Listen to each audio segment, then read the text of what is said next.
Hi, and welcome to Talk RX with Dr. Neha. Today we're filming in New Zealand, and I have a wonderful guest, Christine. She is one of the women at World Women's 17, and she is a brave soul willing to ask her questions so that all of you can learn. So welcome, Christine. Hello. Hi. So tell me what you've been thinking about. My question's to do with what you talked about yesterday, which was around the mind and impacts on injuries and how we can connect the two or disconnect. Yes, it's much easier to disconnect the two, for sure. So what type of injury are you experiencing? I've got problems with SI joint and hip. Yeah. So I've had it for about a year. Yeah. And I don't think that taking diclofenac every week is the solution that I want to end up with. Right, because it can numb it out for a little while, right? But Yeah. it doesn't get to the root of the problem. Not at all. So there's some part of you that knows this is a physical ailment that's showing up, and people are probably telling you they can't do anything for you. Oh no, I've been told I've got arthritis and that's it, and I should be taking either ibuprofen every day or diclofenac once a week, and tough luck, that's it for the rest of your life. Wow. All right, and you enjoy movement. Yeah, I used to do yoga every day, swim, run. I can't run anymore. I can't touch my toes anymore, and I struggle to put my clothes on. We've been at a conference for 2 days and I can't sit in a chair for 2 days. So when there's something physical happening and you go to the medical system, because that's where I advocate people go initially, right? Make sure, check it out, make sure nothing big physically is happening that doesn't need surgery or doesn't need some certain diagnosis. When they give you an answer that is, we can't really help you, right? It's pretty disheartening. Completely. Yeah. And you know, you sort of look and you hope you've got another 50 years ahead, and I want to be able to do the things I love doing. Yeah. So I have this this series of questions that I ask. Okay. I used to ask my patients, and I'm wondering if you'd be open to answering them if I asked them to you. Sure. Okay, let's try it. So this is to help Christine get some clarity on how her physical discomfort is connected to the other parts of her life. So the first question, this is the awareness prescription.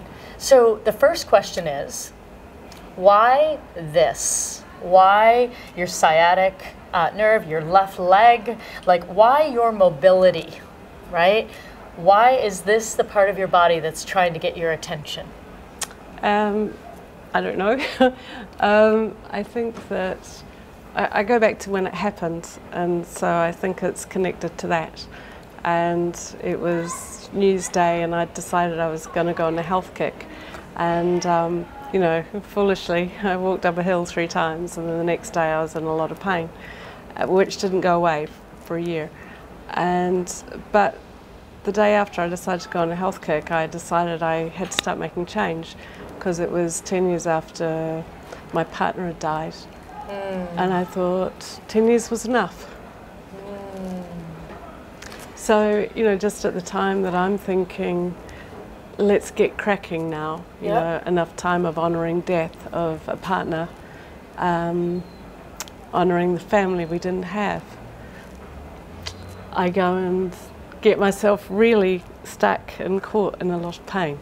So now, you know, it's 11 years, and it's, you know, I did all the things that you were meant to do last year. You know, I went to the cranial osteo, I went to the chiro, I went to the doctor, I went to massage, and it's improved, you know, so that's cool, but it's not there, and I'm done with it. So, you know, I'm sort of taking the diclofenac every week, and I'm hoping that, you know, at least that way I can get moving, but I need to be done with the pain, because I'm done. Is there some way, right, when you felt like you were grieving for 10 years over the loss of your partner, right? And then you decided, I've got to change something, and you walked up the hill 3 times. Not a small hill once, That's not my way. No, it's all or none. Yeah, absolutely. I am black or white. And you're like, we're getting over this and we're getting over it today. Yeah, pretty much. And your body said, no, we're not. And in fact, it is there to remind you that it might not all be done in a day. So in a day, things really change, but it was almost like the way you're describing it, your emotional pain over the death of a partner has now manifested into physical pain. But I'm ready to be done with the emotional pain. Great. So let's keep going on our questions. Okay. But you kind of can see, right? Yeah. It was like a 10-year span where you didn't, like you felt grief and you were mourning what was not. Yeah. And when you decided to get going, you got going. Almost without listening to your body. Almost pushing through it. Yeah. Right? So now, does your body let you get away with not listening to it? Not at all. On any level. Yeah. No, it will tell me. And so I just wanted to let you know that it's there. Right? Like, I'm here, and you're not going to forget me. No. You and me, we're in this together. Yeah. All right, so second question. Why now? So why then? Which I think you answered a little bit already. It was the decision, like, I'm through with this, right? But why then? Why not 2 years earlier? Why not 3 weeks later? Why in that moment did your body need to get your attention?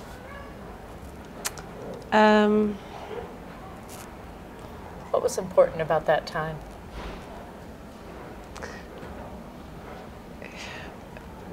I think that there's a part of me that I left corporate life soon after Brian had died, and I wanted to get some balance in my life. So then I ran away. I took myself off to Paris to live a dream and do photography, and that was really important to me. And I decided, you know, if life's going to be short, let's live our dreams. But then a year before I got sore, I'd taken on a corporate role, and I just put away all my cameras, stopped taking the photos that I'd been taking, and just stopped that part of my life. Yep, your dreams. Yeah. You put your dreams away. But I was nervous about, I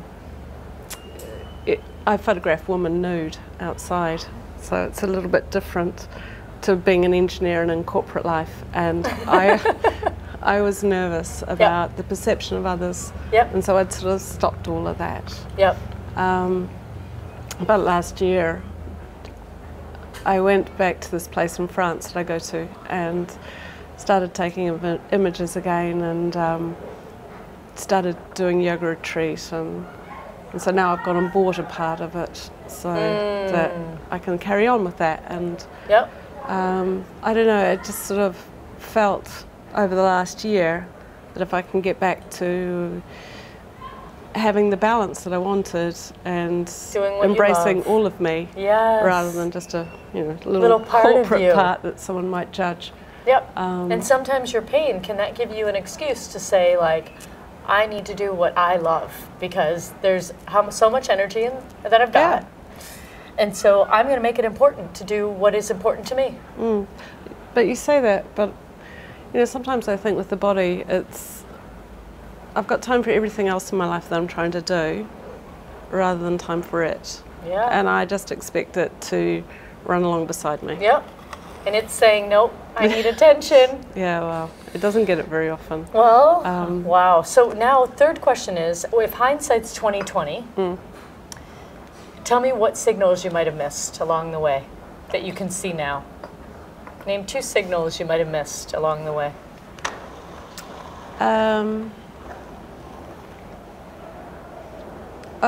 Honestly, I think that a lot of it has been thinking about being fit, but never putting time into it.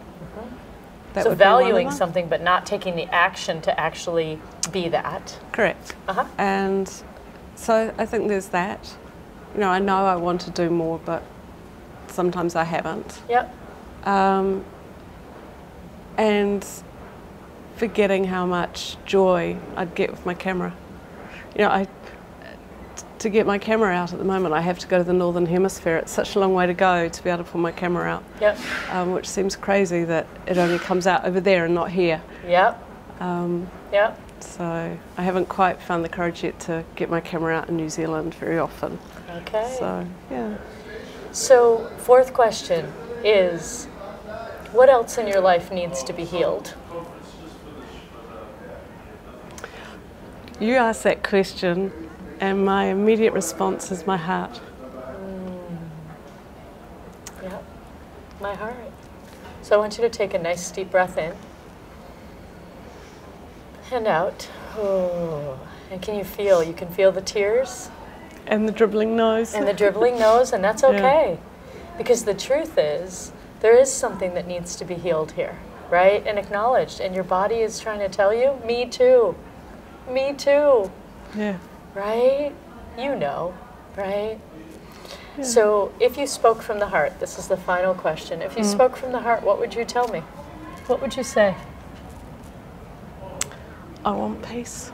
You want peace. Yeah. Take a nice deep breath in and out. Oh. And notice if it resonates as true for you. True? Yeah. Where do you feel it in you? Mostly in my stomach. Okay, so put it on your stomach. Put your hand on your stomach. And as you take a nice deep breath in, I want you to feel gravity pulling you down. You feel your feet on the floor. I want you to take a nice deep breath in and bring oxygen to your stomach. And I want you to, for a moment, tell your stomach, I'm going to listen to you. You're speaking, and I'm listening now. Your leg, your sciatic nerve, it's talking to you. You're going to listen now. Your heart wants to be healed. You're listening. And it might be a little uncomfortable for a little while. Yep. And you might feel tears and you might feel trembling. And that is the pain that you experienced with the loss of your partner and not listening to yourself and not doing photography because you know it's what you love, leaving you. That pain is leaving you. When we have trauma, we have pain on the way in and then we hold on to it. And we hold on to it for dear life because we think if we open that box, it'll be like a tsunami that never ends. Except the only way to let go of it is to re-experience it as it leaves. And that's what you're doing now. Okay. You feel that? Yeah, all right. Yeah. Can you feel a little bit of a shift? Yeah. It's not as hard. Yeah. Not as hard as holding it inside and carrying it everywhere you go. Little bit of discomfort. Let it keep going in waves and start practicing allowing it to move through you. Because I can already tell it moved through you just now. Do you feel that? Yeah. Yeah. Okay. So thank you, my darling. You're gonna heal your heart. It's gonna feel better. It's gonna all move through. You don't need to be sorry at all. Thank you for being honest and authentic. For any of you out there that know that you're holding on to pain, that you just don't know how to deal with if you ever looked at it, and your body's speaking to you, and you don't understand why, or physicians have told you they can't give you an answer, please answer the 5 questions of the awareness prescription to get a sense of what else might be happening. So thank you. Write us a note down below on the blog. Drop me a question of your own at hashtag AskDrNeha, AskDoctorNeha. And thank you, you brave soul. Thank you. Thank you.